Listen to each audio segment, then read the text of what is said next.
What's up, KG? Alam mo ba na kapag na-scam ka sa crypto, posibleng wala ka ng habol? Oo, kahit milyon-milyon pa ang nawala sa wallet mo. Pero teka, hindi ibig sabihin nun na walang batas sa crypto. Ang tanong talaga ay ito, anong proteksyon ang meron ka bilang crypto investor sa Pilipinas? At mas importante, sapat ba ito? Pag-usapan natin. Let's go! Bago tayo pumunta sa legal side ng crypto, may isang bagay na kailangan malinaw agad. Ang crypto, hindi ito bangko. Kapag nag-deposit ka sa bangko, may insurance yan. Halimbawa sa Pilipinas, ang bangko ay protected ng Philippine Deposit Insurance Corporation. Meaning, kapag nagsara ang bangko, may protection ng pera mo hanggang certain amount. Pero sa crypto, iba ang sistema. Kapag nagkamali ka ng wallet address, kapag nahack ka, kapag na-rug pull ka, kadalasan, ikaw ang may responsibility. At dito nagsisimula ang malaking misunderstanding ng maraming bagong investor.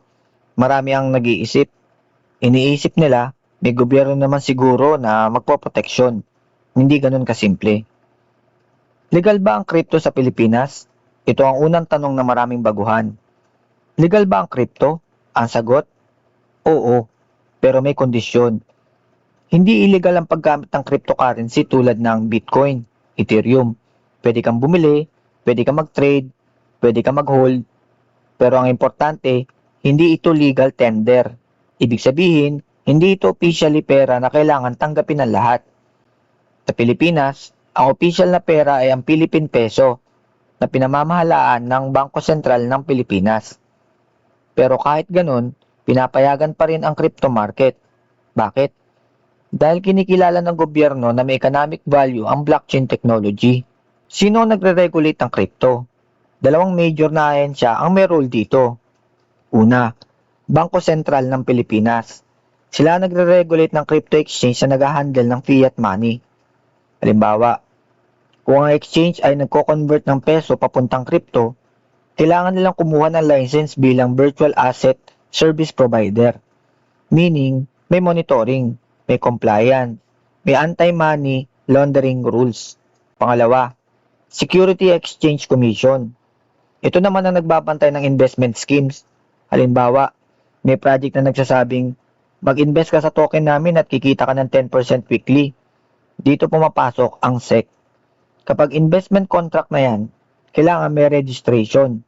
Kung wala, posibleng illegal securities offering. Example ng mga nahuhuling scam. Maraming beses na nag-warning ang Securities and Exchange Commission Philippines laban sa crypto scams.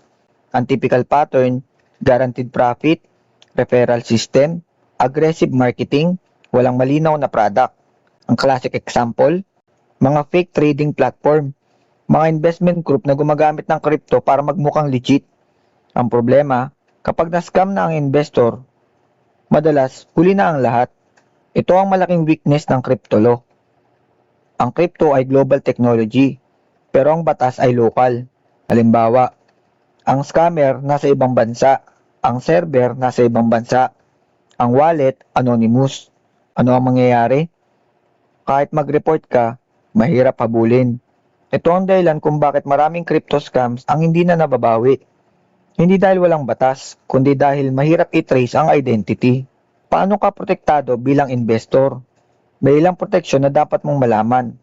Una, kung ang exchange ay regulated ng Bangko Sentral ng Pilipinas, mas may accountability. Example, kung may dispute ka sa exchange, may regulatory body kang pwedeng lapitan. Pangalawa, pwede kang mag-file ng complaint sa Securities and Exchange Commission Philippines kung ang project ay illegal investment scheme. Pangatlo, kung malinaw na scam o fraud, pwedeng pumasok ang criminal cases tulad ng estapa sa ilalim ng Philippine law. Pero ulitin natin, hindi guaranteed na mababawi ang pera. Sa totoo lang, pinakamalaking proteksyon sa crypto, ikaw mismo. Hindi ang gobyerno, hindi ang exchange, ikaw. Kailangan mong matutunan paano mag-research, paano mag-verify ng project, paano mag-identify ng scam. Dahil sa crypto market, isang maling desisyon lang, pwede kang mawala ng malaking pera. Maraming bansa ngayon na nagde-develop pa lang ng crypto regulation.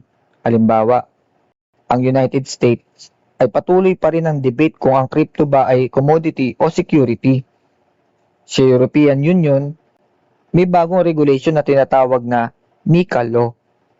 Ibig sabihin, hindi pa tapos ang evolution ng crypto law sa buong mundo. Kayo, anong opinion nyo dito? Kung ikaw ay crypto investor, ano ang mas gusto mo? Mas strict na regulation o mas free ang market? Comment mo sa baba. Gusto ko malaman yung perspective nyo. So balik tayo sa pangunahing tanong. Paano pinoprotektahan ng batas ang crypto investor? Ang sagot, may protection, pero limited. May regulators tulad ng Bangko Sentral ng Pilipinas, Security and Exchange Commission. May mga batas laban sa scam. May legal action. Pero sa dulo, ang crypto ay high responsibility market. Kung papasok ka dito ng walang research, malaki ang risk. Kaya kung ikaw ay baguhan sa crypto, ang pinakamalagang investment na gagawin mo ay ito. Education. Dahil sa crypto world, ang informed investor ang may pinakamalaking advantage. At kung gusto mong mas maintindihan ang mundo ng crypto, NFT at blockchain, samahan mo lang ako sa channel na ito. Marami pa tayong pag-uusapan. Game on!